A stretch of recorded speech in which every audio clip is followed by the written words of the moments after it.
তো বন্ধুরা, আজকে আমি চলে যাচ্ছি। একজন আমাকে কল দিয়েছে যে একজনকে মার্ডার করতে হবে। সো আমি এখন চলে যাচ্ছি আমার বাইকটি, পছন্দের বাইকটি নিয়ে মার্ডার করতে। তো তোমরা যাওয়ার আগে আমার চ্যানেলটি সাবস্ক্রাইব করে দাও। সো আমি যাইতাছি গাইজ, তোমরা দেখতে থাকো। আমি গাড়িটি ঘুরিয়ে নিলাম। সো আমার প্রিয় গাড়িটি আমি ঘুরিয়ে নিচ্ছি। তো গাইজ আমি যেতে যেতে তোমার চ্যানেলটিকে সাবস্ক্রাইব করে দাও। তো গাইজ আমি যাচ্ছি, যার পরে দেখছি যে চোরটি সামনে এক গাছের ওই জায়গায় আছে। তো চোরটিকে আমি দেখতে পাচ্ছি, ওই যে চোরটি দাঁড়িয়ে আছে ওই জায়গায়। তো চোরটিকে আজকে মারবো আমি। তো গাইজ দেখো, আমি নেমে পড়লাম গাড়ি থেকে।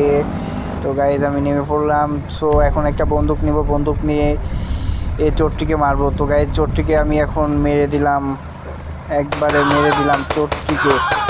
তো গাইজ এখন পুলিশ আসলো আমার কাছে, বুঝলাম না গাইজ, পুলিশ আয়া পড়লো। সো গাইজ পুলিশ আয়া পড়ছে। তো পুলিশকে আমাকে নিয়ে জেলে ঢুকিয়ে দেবে। তো পরের পার্টটি দেখতে হলে কমেন্টে লেখো এবং সাবস্ক্রাইব করে দাও চ্যানেলটি।